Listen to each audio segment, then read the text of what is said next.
Dans l'affaire qui suit, vous allez voir qu'une série de meurtres tragiques et mystérieux va plonger pendant plusieurs mois la région parisienne dans la psychose. Des gens exécutés d'une balle dans la tête, des gens qui n'ont jamais rien demandé à personne, absolument inconnus. C'est une série qui paraît complètement aléatoire, dingue, effrayante.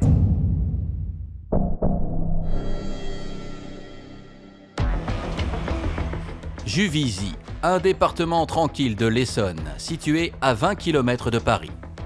Nous sommes le 27 novembre 2011. En ce dimanche après-midi paisible, la ville vit au ralenti.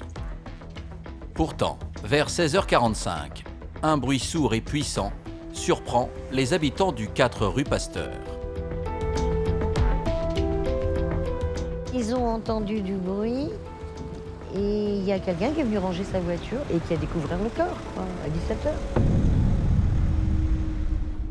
10 minutes après les déflagrations, un habitant de cet immeuble découvre avec effroi, au fond du parking, le corps sans vie de sa voisine, Nathalie Davids.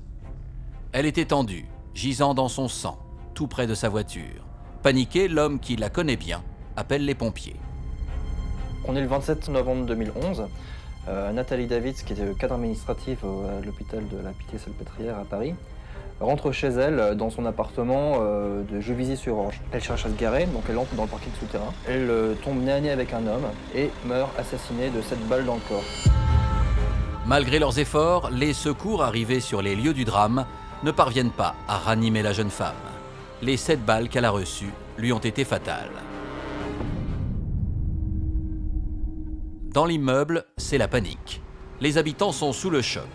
Qui a abattu froidement cette voisine sans histoire, appréciée de tous? Pourquoi s'est-on acharné sur cette jeune femme de 35 ans? Était-elle au mauvais endroit, au mauvais moment?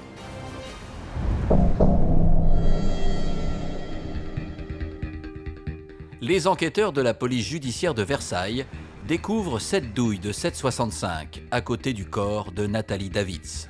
Pas de doute, la jeune femme a été abattue froidement. Ils interrogent alors les voisins et un élément troublant a retenu l'attention de l'un d'entre eux. Il y a un voisin qui dit, vers 16h, j'ai vu quelqu'un qui était dans le garage, que je ne connaissais pas du tout, et qui attendait, qui avait un casque-jette, un manteau à la Dalton, mais il ne précise pas de couleur de peau. Et s'il ne précise pas quand vous ne précisez pas de couleur de peau, c'est que vous êtes blanc. Un mystérieux motard de type européen et le corps sans vie d'une femme a priori sans histoire. Pour comprendre s'il existe un lien entre ces deux informations, les enquêteurs vont se pencher sur le profil de la victime. Elle avait 35 ans, donc casier judiciaire vierge. Elle rentrait simplement du travail, une femme sans histoire. Nathalie Davids était une jeune femme qui devait passer un DU, diplôme universitaire de biologie, qui travaillait à la Salpêtrière, qui avait une vie... elle profitait de sa vie de célibataire, elle avait bien raison. Et son désir, c'était de s'installer avec un compagnon. Nathalie Davids n'a qu'un rêve, trouver l'amour. Ce compagnon, elle pensait l'avoir rencontré 2 ans plus tôt, en la personne de Michel Courtois, un ouvrier en bâtiment. Mais depuis quelques mois, le couple connaissait des difficultés. Ils ont passé la nuit ensemble et il est parti le matin, en fin de matinée, et c'est là où elle lui avait signifié qu'elle avait cassé. Une rupture qui intrigue les enquêteurs. S'agirait-il d'un crime passionnel? Michel Courtois est l'un des derniers à avoir vu Nathalie Davids vivante. Les enquêteurs vont alors se pencher sur son profil. C'est une forme, non pas un marginal, mais disons, un homme qui est décrit comme assez grande gueule, pas très futé non plus, qui est manutentionnaire, qui vit de petits boulots. Les enquêteurs interrogent Michel Courtois à son domicile et sa réaction est pour le moins surprenante. Il nie connaître Nathalie Davids. Vous avez quelqu'un qui est arrêté. Quand on lui dit « il y a quelqu'un qui est mort », il dit rien. Il ne demande pas qui c'est. Après, il dit « ah bon, je la connaissais pas ». Alors qu'ils vivaient ensemble. Plus de doute, ils sont face au suspect numéro 1. Michel Courtois s'embrouille dans ses explications, affirme ne pas faire de moto alors que des médailles de motocross ont été retrouvées à son domicile et les policiers ne sont pas au bout de leur surprise. Autre élément qui attire l'attention des enquêteurs, ce sont des traces de poudre sur les vêtements de Michel Courtois. Ces traces de poudre qui pourraient tout à fait correspondre à celles dégagées par l'arme qui a servi à tuer Nathalie David. Les enquêteurs de la PJ de Versailles estiment qu'ils ont suffisamment d'éléments pour mettre Michel Courtois en garde à vue. C'est le début d'une série d'interrogatoires musclés. Au bout de la 5e audition, Michel Courtois craque et passe aux aveux. Mais l'homme se rétracte très vite. Ces aveux n'ont pas été réalisés dans le pur respect de la loi et il estime qu'on l'a poussé à dire des choses qu'il n'avait pas envie de dire. Pour les enquêteurs, Michel Courtois n'est pas crédible. Son statut d'amant éconduit et les possibles traces de poudre le désignent comme le tueur de Nathalie Davids. Pourtant, l'homme continue de nier. Mieux, il a maintenant un alibi. Son emploi du temps permettait de savoir que mon client n'était pas le coupable, car en réalité, il avait un alibi. Cet alibi, malheureusement, n'a pas été vérifié par les enquêteurs. Il y avait une caméra de surveillance qui aurait pu prouver que mon client se trouvait dans un bar dans la commune d'Asnières-sur-Seine au moment où un motard suspect était vu dans le parking à une 30aine de kilomètres de là. Michel Courtois aurait joué au PMU à 15h10 dans un bar de Courbevoie, puis serait rentré chez lui à Bois-Colombes, en RER.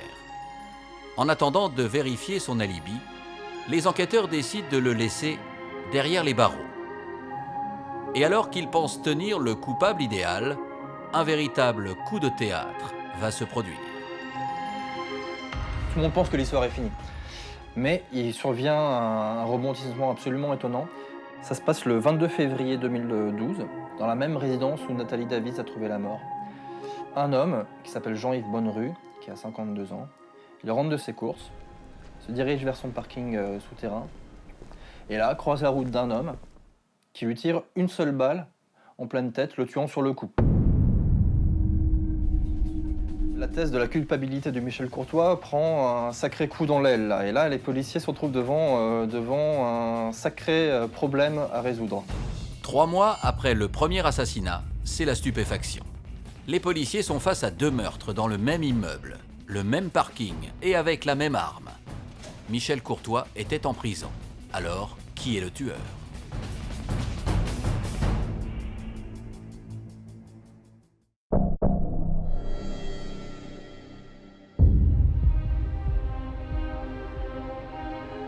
Avec ce second meurtre, qui se déroule dans le même parking de Juvisy-sur-Orge, les enquêteurs tentent d'établir un lien entre ces 2 victimes qui menaient une vie tranquille. Seul lien qu'il y avait entre Nathalie Davids et Bonnerue était qu'ils étaient tous 2 au syndicat des copropriétaires, assez actifs au syndicat des copropriétaires. À ce stade de l'enquête, les policiers ont peu d'éléments auxquels se raccrocher. Une seule certitude, la même arme, un calibre 7,65, a servi pour les 2 crimes. Pourtant, le mode opératoire diverge. Nathalie a été exécutée par 7 balles, alors que la 2e victime est morte d'une seule balle dans la tête. Cette arme aurait donc pu être utilisée par un ou par 2 meurtriers différents. C'est la même arme qui a tué tout le monde, mais c'est pas le même mode opératoire. Lorsqu'une personne est tuée d'une balle ou de 6 balles, ce n'est pas un mode d'opératoire qui est différent. Dans le mode opératoire, il y a le lieu qui est utilisé. Là, les lieux sont quasiment identiques. Le type d'arme utilisée fait également partie des critères du mode opératoire. Là, nous sommes en présence d'une arme à feu, de la même arme à feu. Le 3e critère du mode opératoire, c'est le type de victime visée.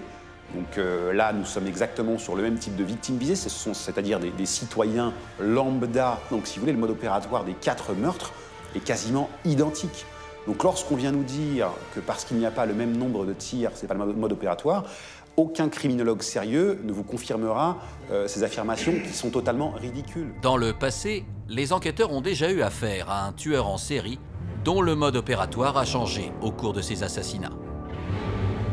Un tueur en série, par exemple, la première fois qu'il tue, peut être amené à tirer à plus de reprises. Et ensuite, il s'aguerrit.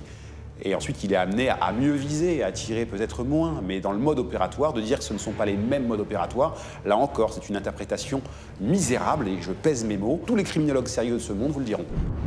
L'enquête patine. Les policiers envisagent alors toutes les possibilités.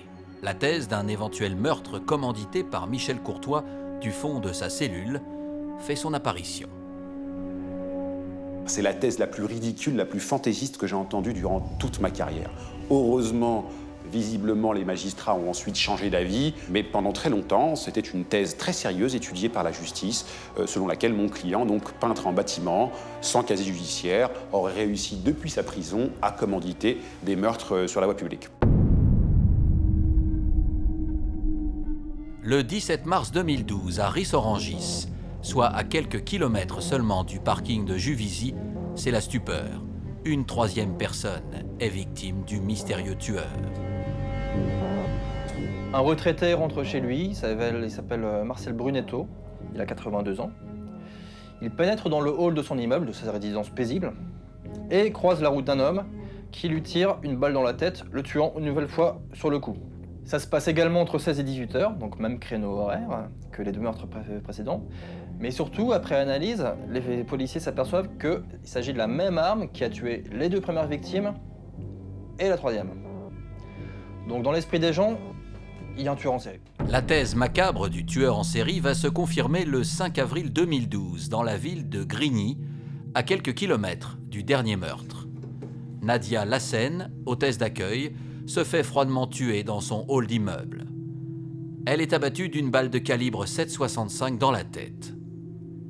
La psychose s'empare du département de l'Essonne. Ils avaient tous peur, ils ne sortaient pas. Et une fois que ça s'est fait, il y a plein de gens qui sont partis. Ils ont laissé, le jour même, ils ont laissé leurs affaires dans leur maison et ils sont partis chez leur famille. Ils ne veulent plus revenir. Ça nous a fortement angoissés et on s'est dit on ne pourrait même pas rentrer chez nous tranquille. En rentrant le soir du sport, on ne sait pas trop ce qui peut nous arriver, donc c'est vrai que c'est quand même un peu stressant. C'est une série qui paraît complètement aléatoire, dingue, effrayante. Elle est effrayante, cette série de meurtres. Des gens exécutés d'une balle dans la tête, des gens qui n'ont jamais rien demandé à personne, absolument inconnus. On a l'impression d'une espèce de roulette russe macabre. C'est terrifiant, effrayant. Qui est ce fou? Qui tue comme ça, au hasard, d'une balle dans la tête dans l'Essonne? 4 victimes sans histoire, abattues avec la même arme. À ce stade de l'enquête, le mystère reste entier. Les habitants de l'Essonne sont terrorisés, tous craignent pour leur vie. Mais qui est ce tueur en série? Et pourquoi s'en prend-il gratuitement à des innocents?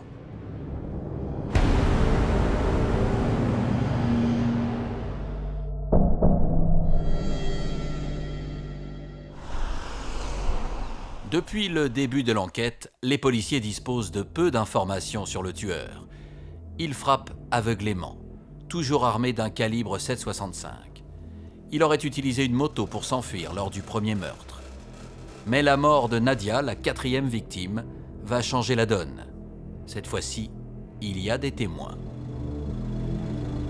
Et les voisins entendent le coup de feu et se précipitent à la fenêtre. Et ils voient un homme casqué prendre la fuite et grimper sur une moto.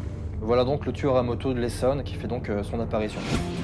Et cette moto est une Suzuki blanche et bleue, une GSX R750, un modèle tristement courant. Il en circule environ 300 dans un rayon de 100 km. Les forces de l'ordre vont donc devoir redoubler d'efforts pour mettre la main sur ce motard. Et la pression est énorme, car à l'approche des élections présidentielles, l'affaire du tueur à la moto est devenue une affaire d'État. Grosse pression sur les enquêteurs, mise par le ministre de l'Intérieur, mise par l'opinion publique, qui a envie de dire non mais arrêtons-le. Et là, ça va être recherche absolue et prioritaire de la moto. Des centaines de policiers sont placés lors d'immenses barrages dans tout le département de l'Essonne, qui est quadrillé de jour comme de nuit. Autour des lieux des crimes, on voit des policiers en permanence, du bleu partout. Et une pression énorme est mise sur les responsables de l'enquête. Il faut trouver le tueur de l'Essonne. Malgré ce déploiement colossal, les enquêteurs ne trouvent rien. Leur dernière chance, procéder avec minutie et interroger les 300 propriétaires de Suzuki blanche et bleue. Ils vont alors croiser le fichier des motards avec celui des personnes qui fréquentent les armuriers de l'Essonne. C'est là qu'ils vont tomber sur un armurier qui va leur décrire un homme assez curieux, qui venait de temps en temps dans son magasin et qui ne lui parlait que affublé d'un casque de moto sur la tête. Cette personne lui paraissait un petit peu étrange, tenant des propos peu clairs, lui parlant d'armes en permanence, posant énormément de questions.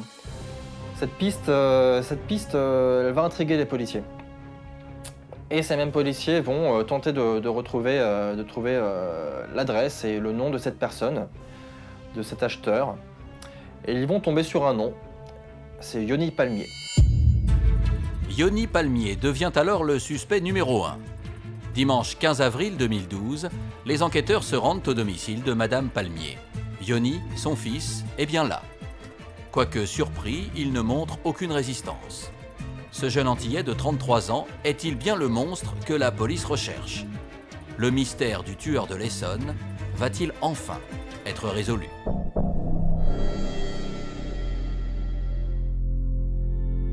En interpellant Yoni Palmier, les enquêteurs espèrent avoir mis fin au scénario macabre du tueur en série de l'Essonne. Ils vont alors se pencher sur le profil de ce suspect.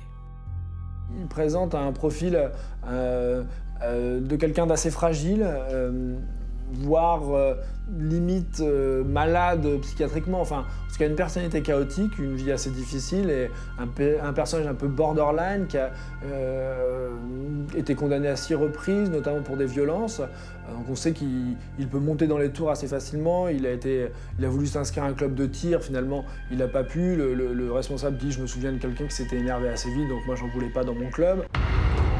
Un élément va définitivement convaincre les enquêteurs qu'ils tiennent leur coupable. Il louait une place de parking dans le parking souterrain de Juvisy où ont été assassinés Nathalie David, la victime numéro 1, et Jean-Yves Bonnerue, la victime numéro 2. Il a habité non loin de chez Marcel Brunetto, la victime numéro 3. Donc voilà, il y a tout un faisceau d'éléments qui convergent pour le mettre en cause. Alain Treboul connaît Yoni Palmier depuis toujours. Cet ancien principal de collège l'a eu comme élève et a été l'un de ses voisins. Il sait Yoni violent et a même porté plainte contre lui pour dégradation et menace de mort en 2011. Je l'ai toujours vu seul, grognon, sous son bonnet. J'avais l'impression qu'il était vraiment marginal au sens à la marge, sans amis, sans relation. Je le voyais soit à pied, soit en vélo, soit avec sa petite voiturette. L'idée qu'il puisse piloter une grosse moto, un gros cube, là, une moto puissante, m'a complètement étonné. C'est possible, mais bon, ceci dit, c'est peut-être un de ses copains. Sous le casque, on ne peut pas savoir qui c'est. Hein. Franck Tribouillois, ami de longue date de Yoni Palmier, ne l'a jamais vu non plus sur une moto. Pour lui, on ne parle pas du même homme. Certes, il vivait de petites magouilles, mais il n'avait pas l'étoffe d'un meurtrier en série. On était très proches, je ne sais pas s'il y avait besoin de me parler ou si ça lui faisait du bien ou si c'était le passé et notre rencontre il y a 10-15 ans qui a fait que on était si proches, mais en tout cas, moi il aimait bien être avec moi et s'il avait pu regarder un film un soir avec moi ou passer des soirées, il l'aurait fait parce que souvent il venait, il téléchargeait le son, il prenait des CD. Il aimait bien, quoi. Je crois que les gens aujourd'hui, voilà, c'était un marginal et les gens ne voulaient pas rentrer dans sa vie, tout simplement.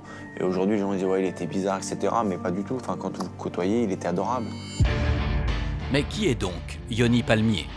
Un petit délinquant sans envergure ou un tueur de sang-froid qui cache bien son jeu? Après des heures d'interrogatoire, la police fait une découverte qui ne laisse plus aucun doute sur la nature du suspect. Donc il est en garde à vue, il ne dit rien. Mais il décide néanmoins de les emmener dans un box qu'il loue dans la ville de Draveil. Les enquêteurs arrivent sur place, ouvrent ce box, tombent sur une moto, Suzuki, 750 cm3, blanche et bleue. Ils trouvent également 2 pistolets semi-automatiques de calibre 7,65, Et il s'avère que l'une de ces armes, l'un de ces pistolets semi-automatiques, est bel et bien l'arme qui a servi à tuer les 4 personnes. Malgré ces éléments accablants, les enquêteurs ne retrouvent pas les empreintes de Yoni Palmier et n'ont donc pas la preuve formelle de sa culpabilité. Mais lui a une révélation à leur faire. Déjà, il nie les faits. Ce n'est pas moi qui ai commis ces meurtres, je ne sais pas du tout, je ne suis pas au courant. Première chose. Deuxième chose, il fait intervenir un complice, plutôt un homme qu'il désigne comme étant le véritable auteur de ces crimes. Il l'appelle Niorka, le décrit comme un homme de grande taille, un homme noir, rencontré à la Défense, il n'en sait pas beaucoup plus. Mais en gros, il aurait prêté les clés de son box et pour lui permettre d'abriter sa moto et ses armes. À la fin de l'été 2012, un nouveau rebondissement survient. Le mystérieux Niork se manifeste. Cela se fait par l'intermédiaire d'une lettre reçue par Yoni Palmier dans sa cellule de Fresnes. Dans ce courrier, Niork reconnaît les meurtres et innocente Yoni Palmier. Il va même jusqu'à narguer les policiers en affirmant qu'ils ne le retrouveront jamais. Les enquêteurs sont très perplexes quant à ce courrier. Plusieurs éléments laisseraient penser qu'il a pu être écrit directement par Yoni Palmier pour s'exonérer. Avant de commencer à s'intéresser au fond du texte, les enquêteurs vont déjà s'intéresser à la forme. Et celle-ci va s'avérer assez curieuse, car d'où provient le papier? C'est une feuille qui est issue de la prison où est écroué Yoni Palmier. Deuxièmement, l'écriture. Il s'avère que les analyses graphologiques montrent que tout porte à croire que Yoni Palmier soit l'auteur de cette lettre. Et troisième élément, elle a été postée par un proche de Yoni Palmier sur la demande de Yoni Palmier. Bon, soyons clairs, c'est du bidon. C'est Yoni Palmier qui a voulu s'écrire à lui-même et vouloir monter un bateau aux enquêteurs et pour faire croire à son innocence. Alors, tentative maladroite pour se disculper ou preuve de sa manipulation? Le suspect présumé est-il le véritable tueur de l'Essonne? Ou existe-t-il un troisième homme tapi dans l'ombre?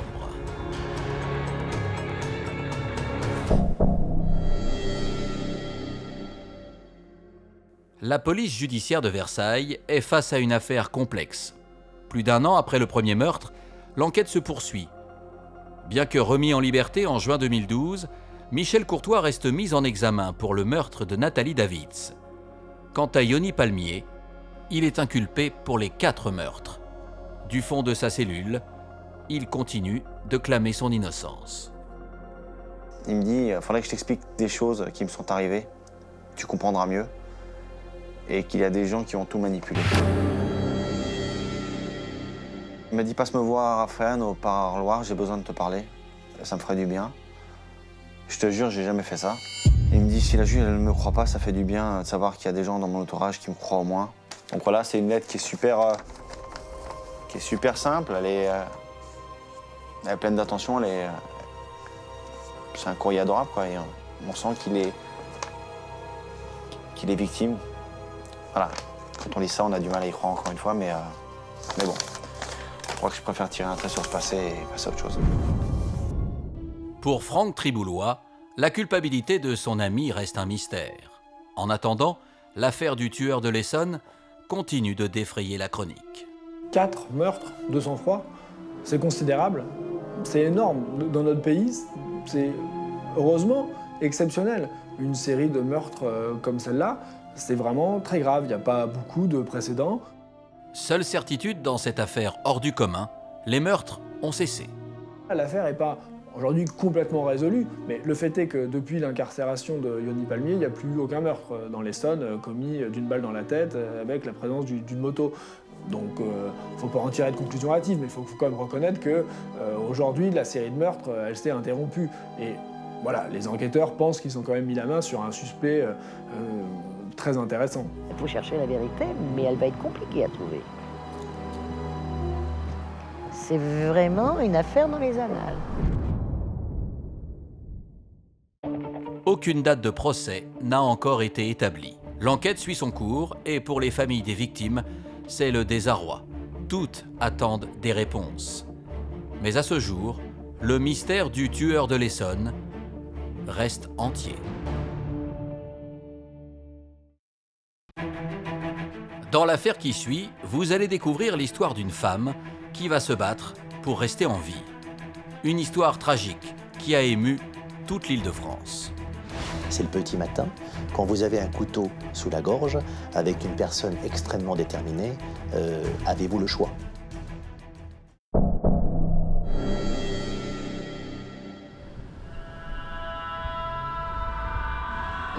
Le charmant bourg de Milly-la-Forêt est situé à 50 km au sud de Paris. 5000 personnes ont choisi d'y vivre, loin de la frénésie de la capitale. Ici, tous aspirent à une certaine tranquillité et à une qualité de vie. Il est 8h50, nous sommes le 28 septembre 2009, un matin comme les autres. Une joggeuse de 43 ans quitte sa maison. Elle emprunte plus ou moins le même chemin qui l'emmène vers Ancy-sur-École, qui est la commune voisine de Milly-la-Forêt. Le même parcours qui l'emmène sur un chemin qui passe le long de villas et qui après part en forêt. Et c'est un chemin qu'elle emprunte de manière très très régulière. Un petit bois touche Milly-la-Forêt. Il est paisible et apprécié des joggeurs. Alors qu'elle s'en approche tranquillement, elle remarque un homme posté à l'une de ses entrées. Il attend, comme s'il était à l'affût.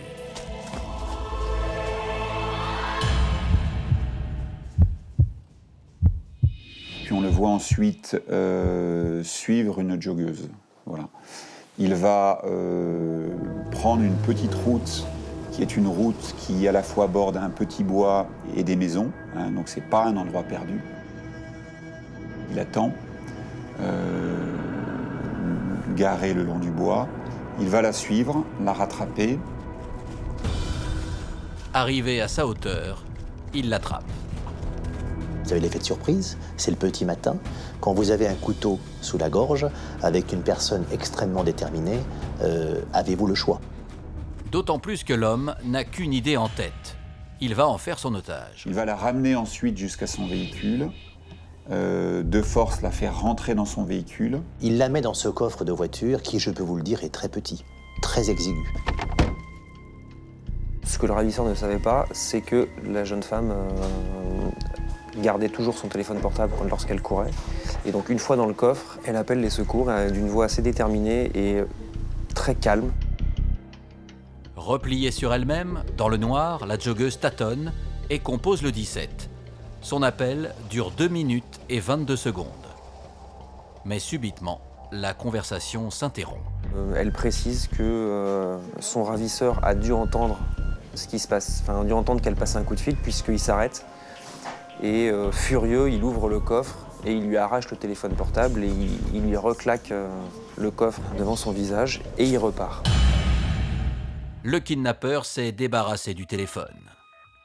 Dans le coffre, la joggeuse est désormais livrée à elle-même, coupée du monde.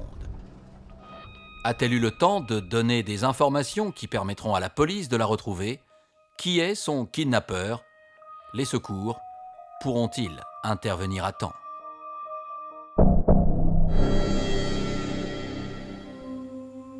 En ce matin de septembre, tout est calme, y compris à la gendarmerie.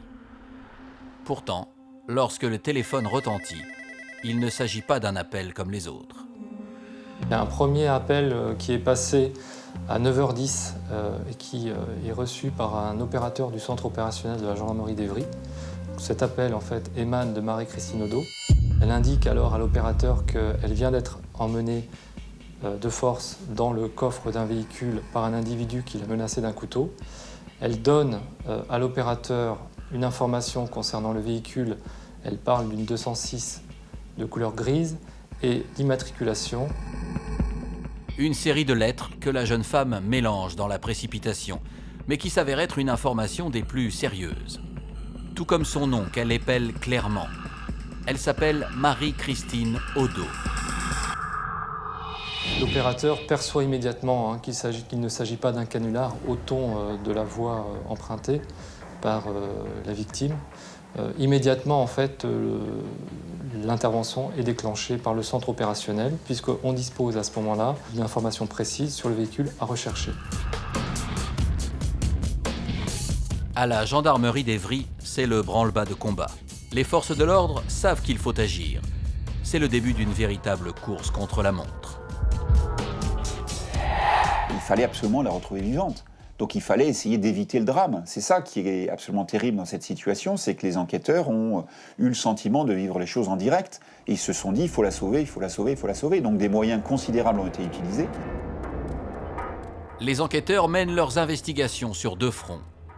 D'un côté, ils recherchent activement le véhicule décrit par Marie-Christine Odo. De l'autre, ils étudient le profil de la victime afin de découvrir si quelqu'un aurait pu lui vouloir du mal. Sa mère étant malade, elle a fait le choix de rester chez elle et de s'en occuper, sachant qu'elle s'occupe, elle garde des enfants et elle les emmène à l'école et elle s'occupe aussi de garderie le mercredi de manière bénévole sur la commune. Donc c'est vraiment quelqu'un qui est vraiment apprécié, que tout le monde connaît. Très jovial, très apprécié de ses amis, de ses proches. Marie-Christine est une femme sans histoire. Ce n'est donc pas du côté de son passé que les enquêteurs trouveront des indices utiles. Ils vont retracer le chemin qu'elle a parcouru avant le drame, une piste qui s'avère payante. À quelques kilomètres de son lieu de kidnapping, une grande surface est équipée de caméras de surveillance. Ils consultent les bandes vidéo et aperçoivent, avant l'enlèvement, un véhicule 106 de couleur grise dont l'immatriculation a pu être relevée et qui confirme les premiers éléments transmis par la victime. Les enquêteurs, grâce à la plaque, remontent vers le propriétaire de la voiture qui se trouve être un propriétaire terrien qui lui vit à Paris. Et donc très vite, il perquisitionne le domicile de ce monsieur. Les enquêteurs de la section de recherche de Paris parviennent à avoir comme renseignement que ce véhicule est utilisé habituellement par le gardien d'une résidence secondaire qui appartient au propriétaire du véhicule, qui s'avérera être Manuel. Qui est ce Manuel? Un simple gardien de résidence secondaire ou le kidnappeur qui rôdait à la lisière du bois? À ce stade de l'enquête, tous les scénarios sont possibles.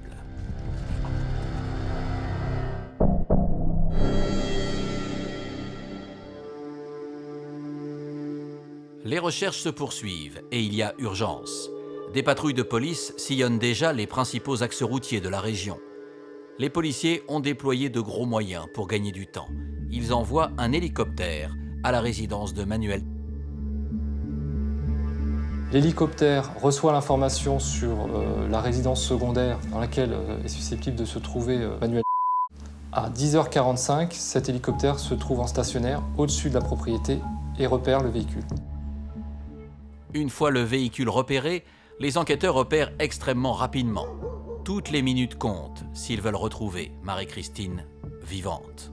Les enquêteurs découvrent que le véhicule a servi récemment, puisque son moteur est encore chaud, laissant à penser que la victime se trouve dans l'environnement proche. Des investigations sont faites pour retrouver Marie-Christine Odo dans le véhicule, mais également à l'intérieur des bâtiments. Celle-ci n'est pas découverte, ainsi que Manuel, qui ne se trouve pas à ce moment-là sur place. Marie-Christine Odo reste introuvable. Mais 30 minutes plus tard, quelqu'un pousse la porte de la maison. Il s'agit de la femme de Manuel. Elle ne sait pas où se trouve son mari. À 11h30, elle décide de le joindre par téléphone pour lui annoncer que les policiers l'attendent à leur domicile. Et il rentre à son domicile. Donc il dit « j'arrive ». Et il rentre à son domicile, et quand il arrive à son domicile, les gendarmes sont là pour l'interpeller. Il est midi quand Manuel, le gardien, franchit les portes de la propriété. Il est seul. Il n'y a aucune trace de la joggeuse. L'homme est alors placé en garde à vue. Reste dans un mutisme qui ne nous permettra pas de pouvoir orienter nos recherches. Pendant les 48 heures de sa garde à vue, il va tout nier en bloc. Il n'est responsable d'aucun fait, Lui était dans un mutisme complet, même si on retrouve des éléments, je crois qu'il retrouve de l'ADN dans le coffre de la 106. Lui, il a tout mis en bloc. Des traces d'ADN retrouvées dans le véhicule, mais aussi un casier judiciaire particulièrement accablant. Tout semble présenter Manuel comme l'auteur présumé du kidnapping. Donc un environnement est immédiatement enclenché pour connaître le profil de cet individu, et c'est là que les enquêteurs découvrent qu'il est déjà connu pour des faits de viol et qu'il a été condamné à une peine d'emprisonnement ferme. Pour les enquêteurs, l'affaire est sérieuse. Conscient de la dangerosité de l'individu, la course contre la montre redouble d'intensité. Des moyens supplémentaires sont mis en œuvre pour retrouver Marie-Christine vivante. Donc ces moyens sont très conséquents puisqu'ils mobilisent sur 72 heures plus de 400 militaires de la gendarmerie qui se sont relayés nuit et jour. Des moyens spécialisés. Des brigades cynophiles, des hélicoptères, des brigades motorisées, de roues, avec des motocross notamment, pour arpenter vraiment tous les lieux. Énormément de moyens qui sont déployés dans le but de retrouver saine et sauve Marie-Christine Odo, puisque à ce stade de l'affaire, nous avions encore bon espoir de la retrouver vivante. Mais les pistes sont maigres et au bout de 2 longues journées, les recherches ne donnent rien. Manuel reste, lui, muré dans son silence. Afin de le faire parler, les enquêteurs décident de transférer le suspect au tribunal de grande instance d'Évry, devant le juge d'instruction. Donc c'est à ce moment-là, parce qu'il était sans doute en situation de confiance, qu'il s'est expliqué et qu'il a fourni aux enquêteurs les indices nécessaires à aller retrouver le corps de Mlle Odo.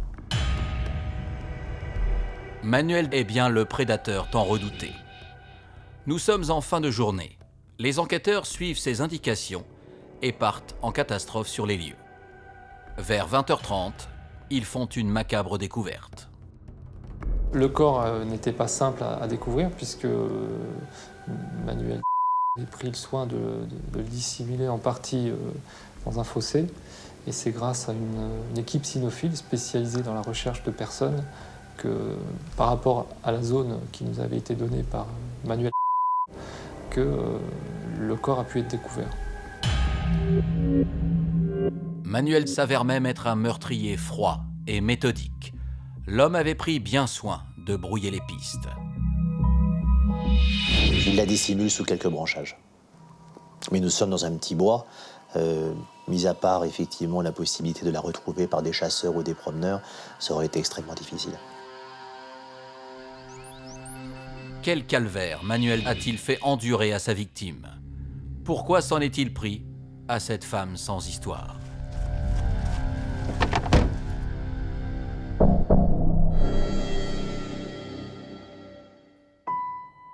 Une fois le corps retrouvé, les enquêteurs vont essayer de reconstituer le déroulé de ce terrible drame. Que s'est-il passé entre l'enlèvement et le meurtre? En garde à vue, le récit que livre Manuel fait froid dans le dos. Car après l'avoir séquestré dans son coffre, il lui a fait vivre un véritable calvaire. Et puis ensuite, il va reprendre sa route, assez longue, et il va s'arrêter dans un endroit qui est un endroit vraiment perdu, au milieu des champs. Il y a quelques petits bois, quelques champs, etc. Manifestement, il avait repéré les lieux. Sous la menace du couteau, il la reprend et il l'emmène à l'endroit où il la viole.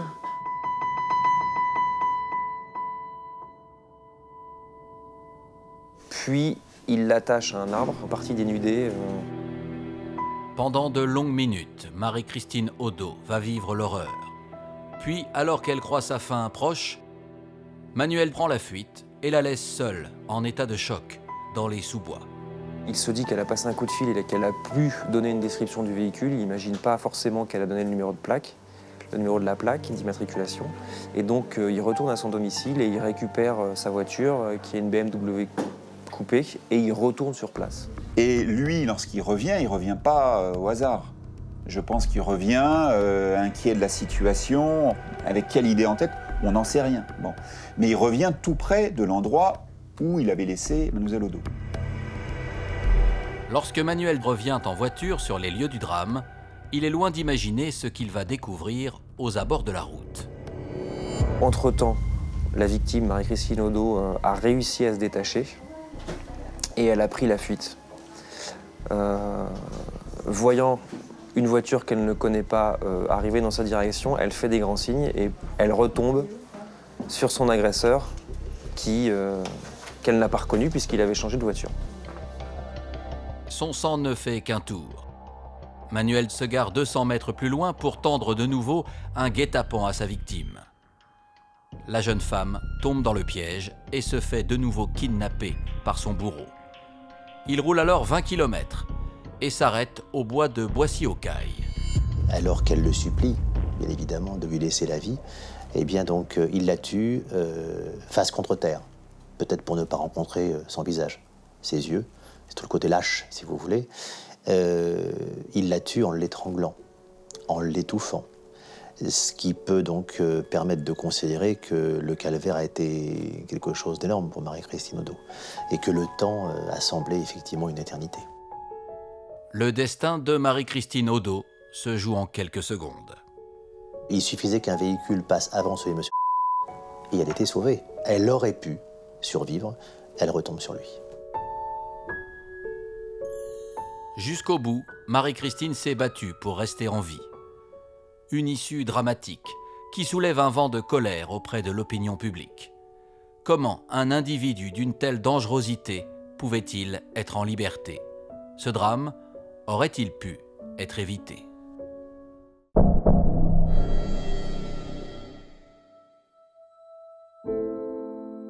L'histoire de la joggeuse Marie-Christine Odo émeut la France entière.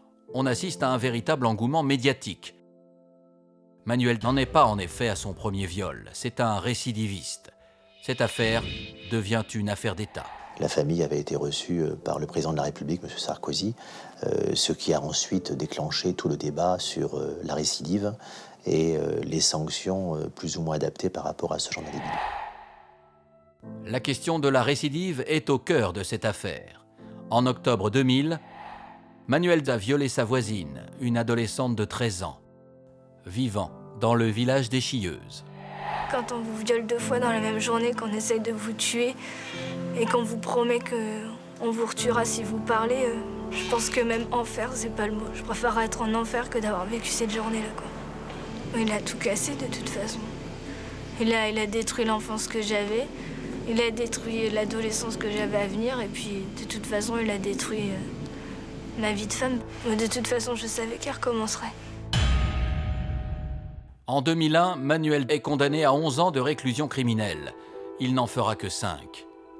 Libéré, il vient s'installer à 200 mètres de chez sa victime. Tout semble indiquer qu'il va recommencer. L'homme semble lutter en permanence contre ses démons. Il y avait un père violent et alcoolique. Il y a effectivement, et un père, et il le dira très très vite, contre lequel il avait de la haine. Et donc cette haine envers le père, ça peut expliquer, si vous voulez, ensuite toute cette violence qu'il y a en lui. Et chez lui, ce qu'on trouve, c'est au départ la violence, une pulsion, quelque chose d'extrêmement violent. Il a une pulsion sexuelle, on peut le penser quand même la première fois, la deuxième fois, il y a une pulsion sexuelle. Et ensuite, il prend quelqu'un, mais finalement beaucoup plus au hasard. Mais Manuel n'est pas d'accord avec ces explications. Il refuse d'être désigné comme un prédateur sexuel. Pour lui, le problème est ailleurs. Lorsqu'on a la relecture ou le témoignage d'experts qui sont venus témoigner lors du premier procès, on a cette impression que Manuel a pu croire que son premier geste lorsqu'il a violé cette adolescente pouvait en partie être lié au fait qu'il buvait plus que de raison. Donc, dans sa tête, il s'est dit si je ne bois plus, je n'aurai plus de soucis. Et c'est ce qu'il a fait, puisque tous les témoignages le confirment. Lorsqu'il est sorti de prison, après sa première incarcération, il n'a plus touché à une goutte d'alcool. Donc, je crois qu'il y avait en lui la volonté d'un changement. Mais je pense que sa problématique personnelle n'était absolument pas vue par lui, donc absolument pas réglée. Et la problématique, elle dépassait largement le problème de l'alcool. Alors ce drame aurait-il pu être évité? C'est en tout cas ce que pense l'entourage de Marie-Christine. Lors de ses funérailles en octobre 2009, dans la petite église de son village, l'émotion est intense. Famille, amis, politiques, tous sont venus rendre un dernier hommage à la jeune femme.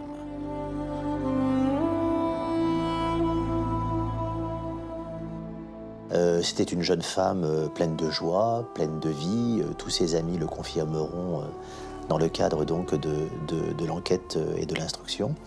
Elle était vraiment très joviale, très appréciée de ses amis, de ses proches. Donc effectivement, Marie-Christine Odo a créé un grand vide. La nef de l'église était pleine et sur le parvis, il y avait une très grosse partie de la population de Milly-la-Forêt et des alentours qui était vraiment là en état de choc. Suite à ce drame, la famille de Marie-Christine n'attend qu'une chose, comprendre. Tous veulent des réponses.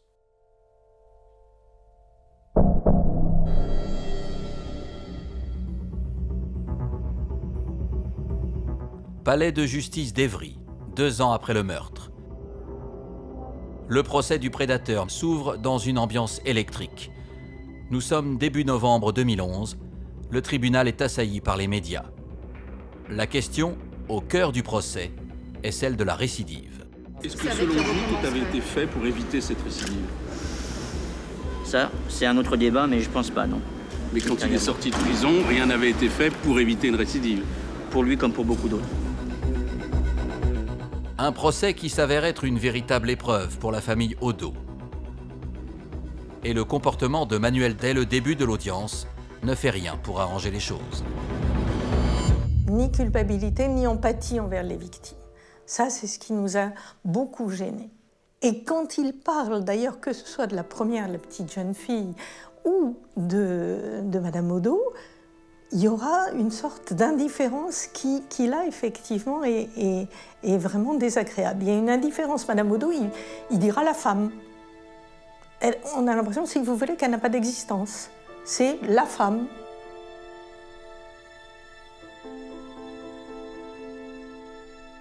L'accusé, Emmanuel,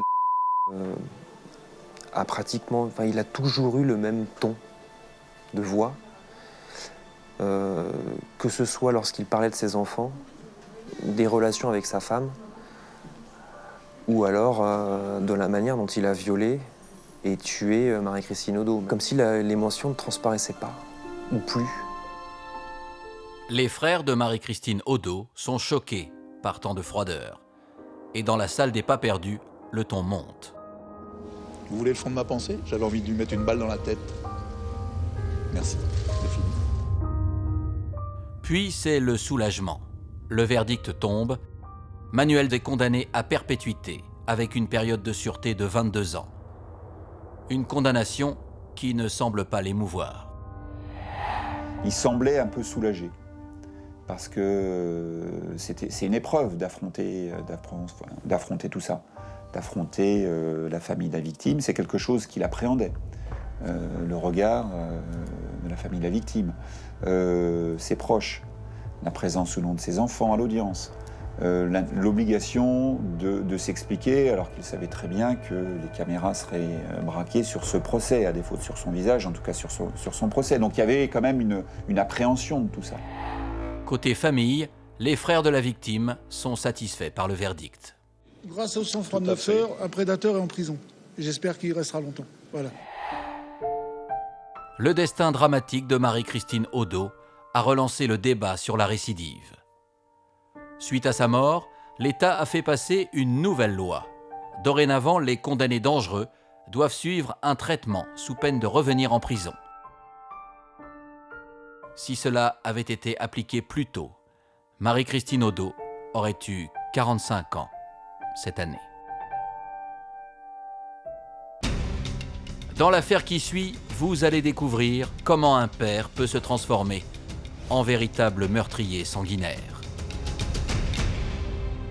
Il la poignarde à 22 reprises, donc 22 coups de couteau. Les coups sont d'une violence extrême.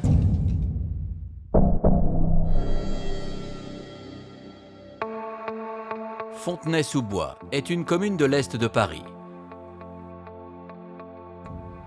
Ce 16 février 2020, il n'est que 7h15 du matin, quand la ville et ses 55 000 habitants se réveillent tranquillement.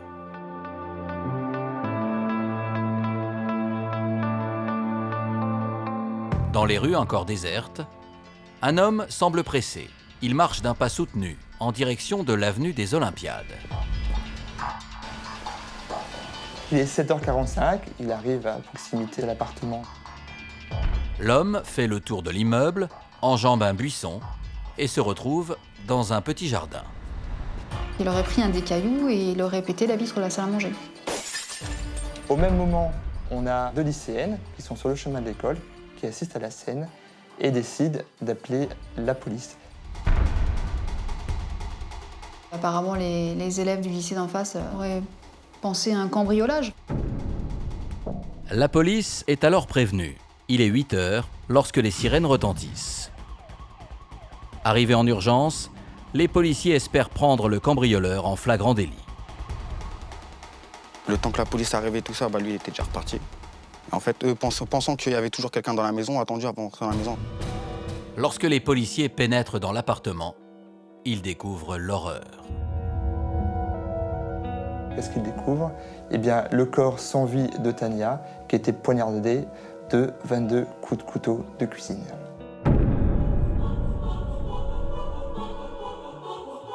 Cette femme, c'est Tanja, la cadette d'une famille d'origine yougoslave.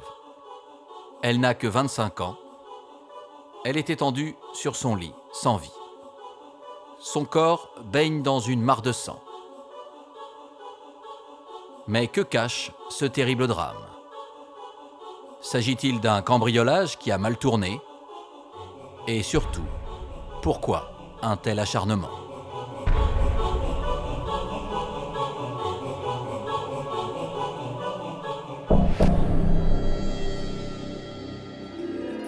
Au petit matin, c'est la consternation dans ce quartier résidentiel de Fontenay-sous-Bois.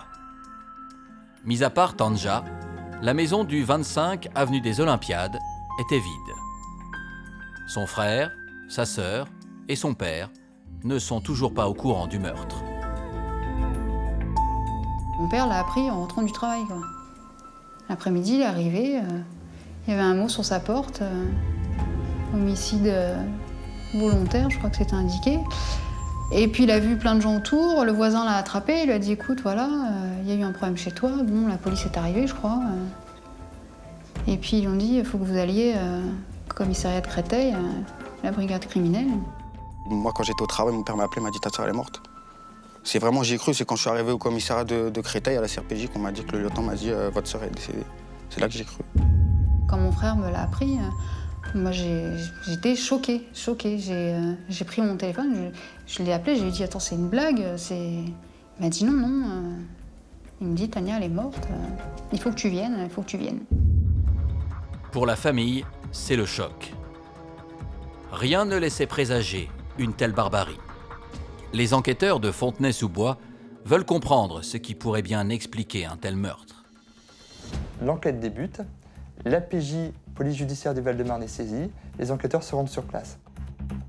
Les policiers locaux leur expliquent que Tania est connue pour avoir porté plainte, pour avoir déposé à plusieurs reprises des mains courantes contre son ancien compagnon, qui habite à 5 minutes de son domicile. Donc immédiatement, la police judiciaire en fait son premier suspect. Cet homme s'appelle Mamadou Doucouré. Il a 30 ans, il est d'origine africaine. Pour les voisins, l'ancien mari de Tania n'est pas un inconnu. Ils l'ont vu souvent revenir à la résidence. À leurs yeux, l'homme est impulsif et agressif. Une voisine racontera que régulièrement les insultes pleuvent. Mon père disait ouais, qu'il venait, il insultait ma sœur à travers la fenêtre. La jeune Tania est inquiète. Les insultes pleuvent quotidiennement. Elle commence à prendre peur. Tania, elle vit chez son père, recluse. Elle a beaucoup de mal à sortir de chez son père, compte tenu de la crainte qu'elle a. Rappelant qu'en 3 mois, elle avait beaucoup maigri et qu'elle vivait avec la crainte terrible de sortir de chez elle.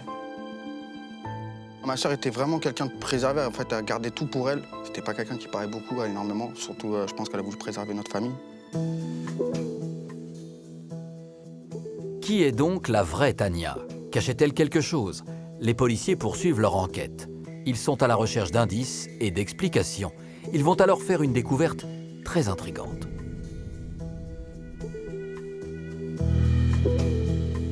Les policiers de la police judiciaire retournent au domicile de Tania. Et là, un des enquêteurs est étonné de voir des vêtements d'enfants et des jouets pour enfants. Et là, il se dit, j'ai des vêtements, j'ai des jouets pour enfants, mais où est l'enfant? Quand moi je suis arrivé au commissariat, je leur ai dit il est où mon petit neveu? Ils m'ont dit un enfant, je leur ai dit ouais, un enfant en bas âge. Il y avait le petit garçon à ma soeur de 1 an et demi à cette époque-là. Aucun corps de nouveau-né n'a été retrouvé sur place. Le bébé qui a disparu n'a que 18 mois. Il s'appelle Ibrahima et c'est le fils que Tanja a eu avec son ex-compagnon. Mais alors, où est-il? Branle-bas de combat, on s'interroge sur ce qu'est devenu l'enfant.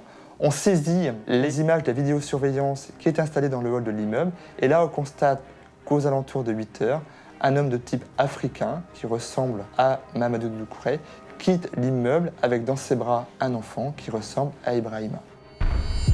Les policiers cherchent donc à retrouver cet enfant par la voie de la communication téléphonique. Lorsqu'ils comprennent qu'ils n'ont aucune chance de retrouver le petit Ibrahima, le plan alerte enlèvement est alors déclenché. Un enfant a été enlevé. Ceci est une alerte enlèvement du ministère de la Justice.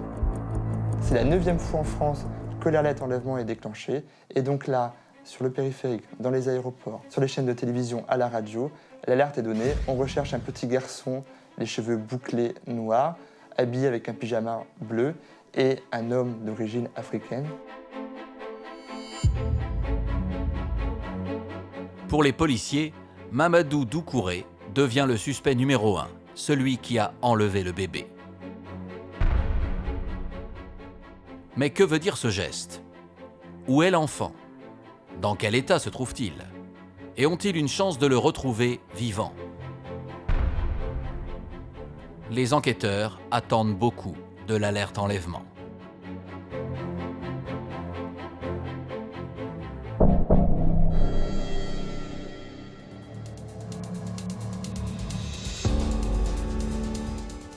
En examinant le corps de Tania, les enquêteurs vont chercher à reconstituer le déroulé de ce crime macabre. Que s'est-il passé entre l'arrivée du suspect et sa cavale? Le récit des événements fait froid dans le dos. La baie vitrée est brisée, il rentre dans l'appartement, il emprunte un couloir et se dirige vers la chambre de Tania qu'elle occupe avec son fils, Ibrahima. La configuration de l'appartement, c'est que le lit de Mademoiselle Poscaille est à côté de la porte-fenêtre. Il était vraiment collé, si vous voulez. Et à un moment donné, donc Mademoiselle Poscaille se lève et lui, il a pensé qu'elle allait prendre la fuite avec le petit. Et c'est à ce moment-là qu'il sort le couteau.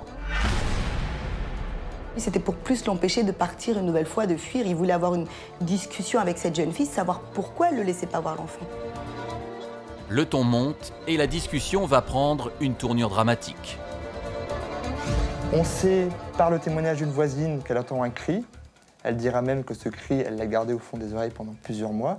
Un cri morbide. Tout va très vite et 10 minutes seulement après son arrivée, Mamadou Doucouré, excédé par la discussion, s'empare d'un couteau et passe à l'acte. Il la poignarde à 22 reprises, donc 22 coups de couteau, dont 9 au niveau du cou, 1 au niveau du cœur. Les coups sont d'une violence extrême. Pour moi, c'est de l'acharnement. Il lui a laissé aucune chance. Il venait pour ça. Pendant les longues minutes que dure le meurtre, le petit Ibrahima, 18 mois, allongé sur le lit à côté de sa mère, assiste à cette scène d'une rare violence. Quelques minutes plus tard, le père s'empare de lui et quitte la résidence. Il se rend directement chez sa mère, Aminata Doucouré, dont le domicile se trouve à 300 mètres environ, pénètre dans la salle de bain, change de jean, puisqu'il est couvert de sang et que son fils est couvert de sang, enlève les vêtements de l'enfant, lui met un de ses sweatshirts à lui et part chez l'un de ses amis. C'est à ce moment que commence la folle cavale de Mamadou Doucouré. Son enfant sous le bras, il prend un RER et se rend chez un ami. Là, il explique qu'il s'est disputé avec Tania, qu'il est avec l'enfant, mais il n'en dit pas plus. La journée se passe, il se repose chez cet ami. Pendant ce temps-là, la compagne de cet ami va faire des courses et achète notamment des pots et des couches pour le bébé et un pyjama. Arrive la fin de journée où là, l'ami qui était parti pour un rendez-vous professionnel apprend par la radio que l'alerte enlèvement a été déclenchée et que Mahamadou Doucouré est recherché pour l'enlèvement de son fils. Mamadou Doucouré cherche le moyen de s'enfuir, ne pouvant pas rester définitivement. Traqué, le fugitif envisage alors de partir en Espagne, en Allemagne ou encore au Luxembourg. Mais il ne connaît personne sur place. Paniqué, il envisage donc un autre scénario. Il appelle donc son entourage, quelques copains. La difficulté, c'est qu'il lui faut expliquer pourquoi il fuit, d'une part. D'autre part, personne ne semble vouloir l'accueillir ou l'aider à fuir. Il semblerait, des débats, que son entourage le raisonne et l'incite à se rendre. Mais le meurtrier refuse de se rendre. Traqué, il doit absolument trouver un refuge pour se cacher. Il pense alors à une ancienne fiancée. Il a une amie qui habite en banlieue qui pourrait éventuellement l'héberger. Cette amie, dans un premier temps, refuse en disant qu'elle va appeler la police. Puis finalement, rappelle Mamadou Doucouré, lui dit qu'il n'y a pas de problème, qu'il peut venir à la maison. En réalité, cette jeune femme a vu la bande-annonce sur la télévision de l'alerte enlèvement. Elle prend donc immédiatement contact avec la police et, avec la police, tend un piège à Mamadou Doucouré pour lui faire croire qu'il peut venir sans danger se réfugier chez elle. Mamadou Doucouré se rend serein chez son ex et pense pouvoir souffler. Mais l'homme se trompe. C'est une sorte de guet-apens qui est mis en place pour le soir pour arrêter sans trop de difficulté Mamadou Doucouré. Vers 22h30, 23h, Mamadou Doucouré, son fils Ibrahima et son ami se rendent en fourgonnette à Châtillon, au domicile de cette jeune femme. Les policiers sont cachés aux alentours de l'immeuble de la jeune fille, sont cachés à l'intérieur du domicile de la jeune fille. Et lorsque celui-ci entre dans l'appartement, il est arrêté sans aucune difficulté et l'enfant est récupéré.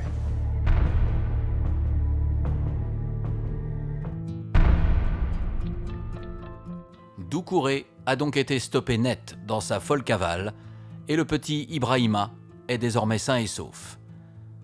Les enquêteurs vont maintenant chercher à savoir quel couple formait Tanja et Mamadou.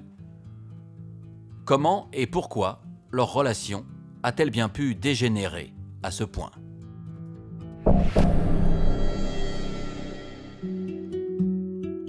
Les enquêteurs veulent maintenant comprendre qui est Tanja, qui est Mamadou Doucouré, comment en sont-ils arrivés là ? C'est une jeune fille qui atteint un côté fragile puisqu'elle a été élevée par son père après avoir été abandonnée par sa mère à l'âge de 6 ans. Donc elle porte dans son histoire et dans sa construction une certaine fragilité. C'est tout le temps quelqu'un, même quand elle était petite, qui disait « moi je vais être plus tard vétérinaire » parce qu'elle voulait aider les animaux.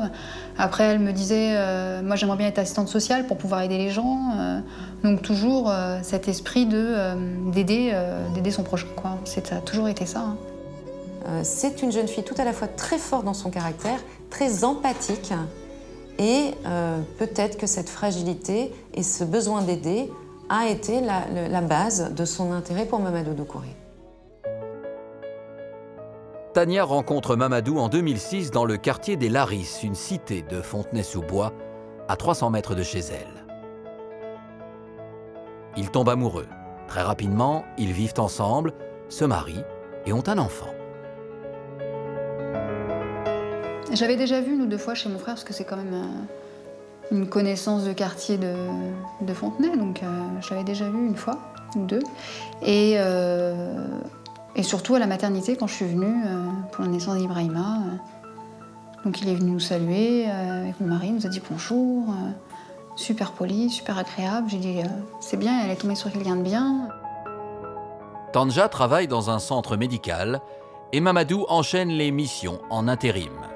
Leur relation est normale, avec au centre un enfant aimé, le petit Ibrahima, né en 2008. Humainement, c'est un homme qui est respectueux les traditions, qui est respectueux de la femme. Je peux vous le décrire comme une personne déjà très sensible. Il était très choyé par son papa avec lequel il avait un lien extrêmement fort. Ce papa est décédé en 97 et il a toujours rêvé, c'est ce qu'il me disait moi en tout cas, le jour où il aurait eu un fils, il lui aurait donné ce nom de Brahima et c'est ce qu'il a fait d'ailleurs. D'où le lien très fort qu'il partageait. Ce lien fusionnel qu'il avait avec son papa, il l'a reporté sur le petit Ibrahima. Mamadou, je voyais quelqu'un comme quelqu'un de bien, tout ça. En fin de compte, ce qui s'est passé avec ma soeur, là, je comprends pas. C'est invraisemblable. Très vite, Mamadou va montrer un autre visage. Une amie de Tania se souvient d'un homme facilement irritable et qui n'aime pas que sa femme fréquente d'autres personnes. Elle m'avait raconté un peu les relations qui étaient un peu difficiles, sa jalousie maladive qu'il pouvait avoir envers elle, mais elle l'aimait. C'est quelqu'un qui est très jaloux, donc qui très rapidement, s'il est un minimum attiré par une femme, va la surveiller, va commencer à la provoquer, à l'insulter. Avant d'être avec Tanja, Mamadou Doucouré a dépassé à plusieurs reprises les limites en ayant des comportements violents et agressifs à l'égard des femmes qu'il croise. Mamadou Doucouré, s'il est connu de la justice, c'est essentiellement pour des violences conjugales. Il est condamné une première fois en 2002 pour des violences sur sa copine de l'époque. Il est connu également dans le cadre de l'affaire dite des tournantes, ces viols collectifs qui se sont déroulés entre 1999 et 2002 à Fontenay-sous-Bois. L'affaire des tournantes choque l'opinion publique. Parmi les 15 personnes inculpées pour des viols en réunion, un homme sort du lot par la violence de ses actes et de ses propos. Cet homme, c'est Mamadou Doucouré. Il a été mis en examen pour viol et il est condamné, il est placé en détention provisoire pendant 1 an avant son procès qui se déroule entre septembre et octobre 2012. C'est, on va dire, le suspect principal de cette affaire. Doucouré est donc un homme dangereux. Tanja le sait. Mais elle préfère protéger l'homme qu'elle aime et passe ses viols sous silence. Je pense que ma sœur m'en avait jamais parlé parce que elle savait, je pense, la position de la famille, qu'on aurait eu un peu du mal à accepter cette personne, quoi, sachant le passé et ce qu'elle avait fait. Mais les vieux démons de Doucouré ressurgissent. Il devient de plus en plus violent envers sa femme, Tanja. À ce moment-là, elle a une aide qui est une aide de ses amis qui lui propose quelques solutions, mais on voit bien que Tania n'est pas prête à s'échapper de Mamadou Doucouré totalement, parce qu'il est, et c'est toute la difficulté, il est le père de son enfant et il est l'homme qu'elle a aimé à un moment donné. Doucouré n'a plus aucune limite et à plusieurs reprises, il frappe Tania. Tania ne se maquillait jamais et quand elle s'est assise, elle m'a dit « mais regarde, est-ce que ça se voit ?» J'ai dit « mais de quoi? T'as mis du fond de teint? Oui. » Elle me dit « non, mais mon truc là. » Et c'est quand elle s'est rapprochée que j'ai vu effectivement qu'il y avait des bleus. En mai 2009, Tanja décide de quitter Mamadou après 3 années de vie commune. Elle doit fuir les coups. Il en va de sa survie. Elle revenait vivre chez mon père parce qu'elle ne s'entendait pas avec sa belle-mère. et que ça n'allait plus avec son ex, quoi. Donc forcément, elle est revenue chez mon père l'a accueillie. Mon père, je pense qu'il a jamais trop posé de questions. Bon, voilà, ça n'allait pas, elle est revenue, bon, c'était comme ça. Hein. Tanja se réfugie donc chez son père. Ici, elle pense qu'elle et son bébé sont en sécurité, à l'abri de la violence de Mamadou. Mais comment ce dernier va-t-il réagir au départ de sa femme et de son fils ? Ce qui est certain, c'est que l'homme va devenir de plus en plus violent.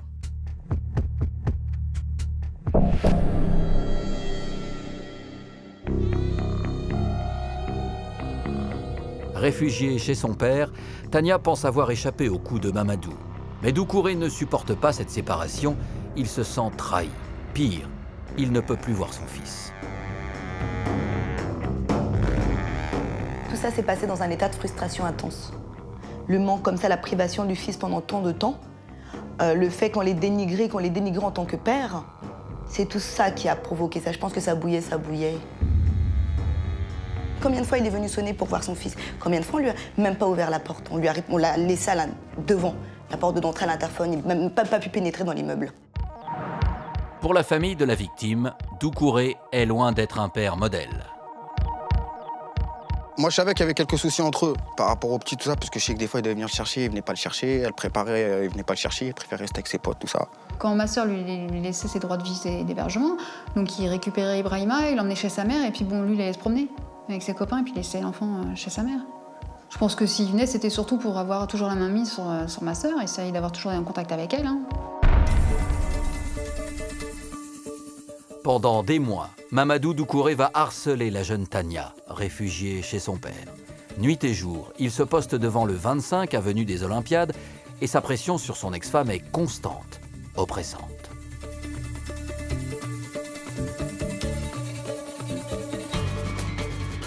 Du moment où moi et mon père on partait au travail, lui il était devant la porte du bâtiment, interphoné, ou soit en dessous de la fenêtre insulté.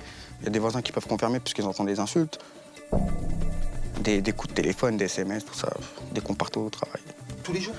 Tous les jours, presque tous les jours. Il a harcelé jour et nuit, il envoyait des textos le jour, la nuit. Comme quoi qu'il allait la tuer, il envoyait des textos, je vais te tuer, je vais venir te tuer. Elle devait se douter de quelque chose parce que bon, pour s'enfermer chez soi, ne pas sortir, sortir très tôt le matin pour aller faire les courses pour éviter de le croiser, c'est qu'elle savait qu'il était capable de le faire. Doucouré ne lâche pas Tanja. Ses menaces sont même de plus en plus violentes. Il parle de la tuer.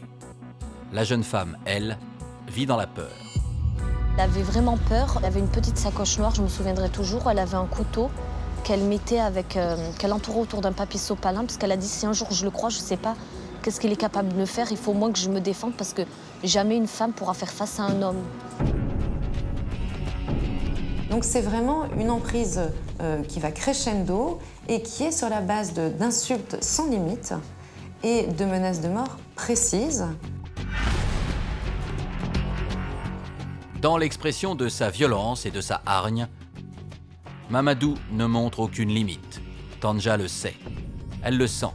Il est là, derrière la porte. Il l'appelle constamment et lui envoie des SMS et des emails menaçants. Les enquêteurs compteront environ 250 appels malveillants et une cinquantaine de mails. Tanja ne sait plus comment se protéger des menaces de plus en plus effrayantes. Elle se rend donc au commissariat de Fontenay-sous-Bois. Ma sœur, aller se plaindre comme ça, c'était pas du tout son genre de se plaindre de quoi que ce soit. Donc pour aller au commissariat, c'est que vraiment elle savait qu'elle était en danger. En pensant que la justice l'aurait entendue, puisque logiquement la justice est là pour ça. Quand on vous enlève la personne que vous avez le plus chère au monde, je pense qu'après les condamnations, ça ne... Lui, il était obsédé par cet enfant. Et en seulement 10 mois, Tania se rend une trentaine de fois au commissariat. Tania, en fait, elle disait je vais lui faire des mains courantes, peut-être pour lui faire peur, pour le calmer, pour qu'il arrête de me harceler. Elle voulait... Elle voulait pas quand même lui faire du mal, de dire j'ai pas envie qu'il reparte en prison, c'est quand même le père de mon enfant, j'interdirai jamais un père de voir son fils. Il y a un moment donné où elle va réellement craindre pour sa vie et elle va accélérer un petit peu les choses, va commencer à se rendre plus fréquemment au commissariat de police. Elle a été accompagnée au commissariat de police avec l'une de ses amies ou avec son frère, et ces deux ont pu témoigner dès le début du fait qu'on ne voulait pas prendre sa plainte. Donc il y a eu déjà plusieurs fois de la part de la police une volonté de ne pas donner de suite judiciaire. En insistant, une plainte est malgré tout déposée et en février 2010, Mamadou Doucouré est condamné à 4 mois de prison avec sursis pour menace de mort.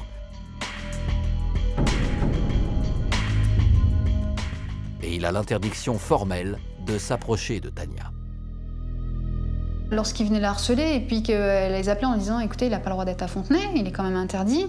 Venez, il me harcèle à l'interphone, venez faire quelque chose. » Qu'il venait, il le contrôlait, il le laissait repartir.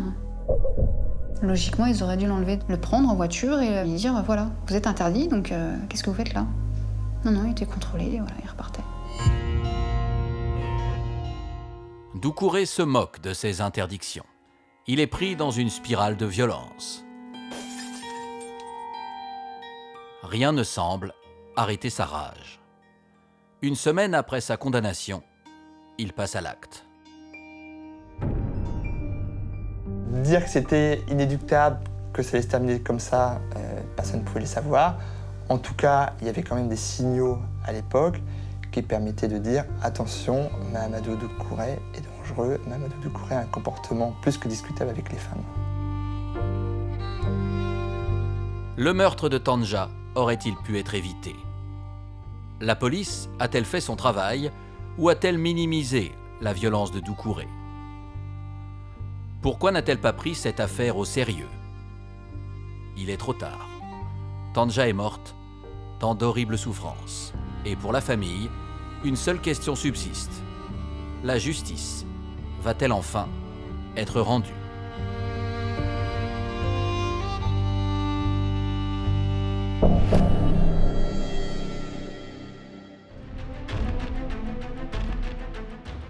Début novembre 2012, le procès de Mamadou Doucouré s'ouvre au tribunal de grande instance de Créteil. La couverture médiatique est importante car c'est aussi devenu le procès d'une justice sourde aux appels des femmes battues.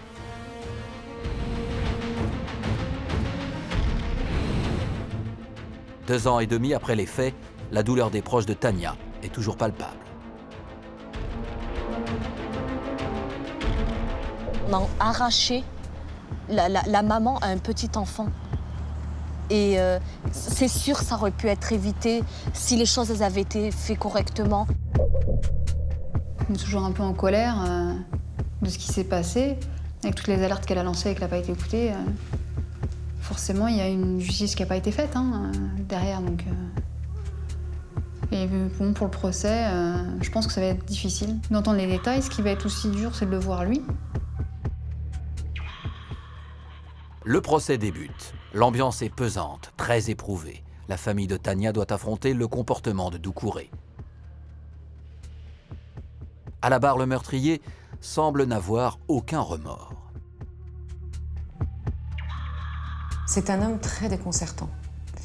D'abord parce qu'il est d'une grande intelligence. C'est un grand manipulateur. Ensuite parce qu'il semble être dépourvu d'humanité. Et c'est assez rare de rencontrer quelqu'un qui est capable de verbaliser l'horreur de ce qu'il fait, tout en ne semblant pas en ressentir la moindre émotion. Il était assez pessimiste, vu qu'il a eu les hasards du calendrier, malheureusement, ont joué de malchance dans son cas, puisqu'il y a eu l'histoire le procès des tournantes, qui a été également médiatisé un mois avant. Donc, on ne peut pas dire qu'il est arrivé dans de bonnes conditions. Au terme de 3 longues journées de procès, le verdict tombe, et il est très lourd. La cour d'assises a condamné Mamadou Doucouré à la peine de 30 ans de prison, dont 20 ans de réclusion criminelle. Et c'est la peine pratiquement la plus importante que notre système judiciaire peut prononcer.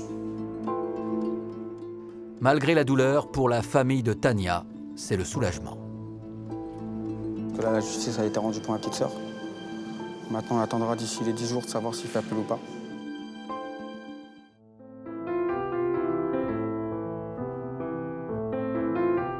À Fontenay-sous-Bois, les mois ont passé depuis le verdict. C'est dans le combat que la famille Podgheil tente de se reconstruire. Grâce à leur action et à leur courage, le meurtre de Tania a conduit à l'adoption, en octobre 2010, d'une loi qui renforce la lutte contre les violences conjugales.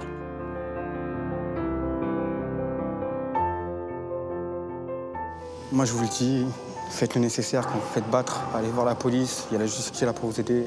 Après, en espérant qu'ils feront tout ce qu'il faut de nécessaire pour ces femmes-là. Et en espérant que vraiment l'histoire à ma sœur aura servi de leçon pour tous. Chaque année, 160 femmes meurent sous les coups de leurs concubins. Une violence qui a privé les proches de Tanja d'une mère, d'une fille, d'une sœur. Cette perte irréparable, aucune loi ne la changera. Ma petite sœur, c'était vraiment ma confidente. Je lui disais tout. Elle avait de bons conseils pour moi, mais c'était ma petite sœur. C'était vraiment quelqu'un de très important pour moi. Notre mère, elle est partie, ma grande sœur est partie. En tant que personne féminine à la maison, j'avais juste ma petite sœur. Et voilà, je me suis raccroché à elle. Et moi, ce qu'on m'a retiré aujourd'hui, c'est beaucoup. Et je sais que se retrouver une personne comme ça, c'est, comme on va dire, c'est mort, c'est pas possible. Malheureusement, le calvaire de la famille Podgheil n'est pas fini. Fin novembre 2012, Mamadou Doucouré a fait appel. En attendant ce second procès, la famille tente de préserver le petit Ibrahima, 4 ans, qui, depuis le drame, vit privé d'une mère et d'un père.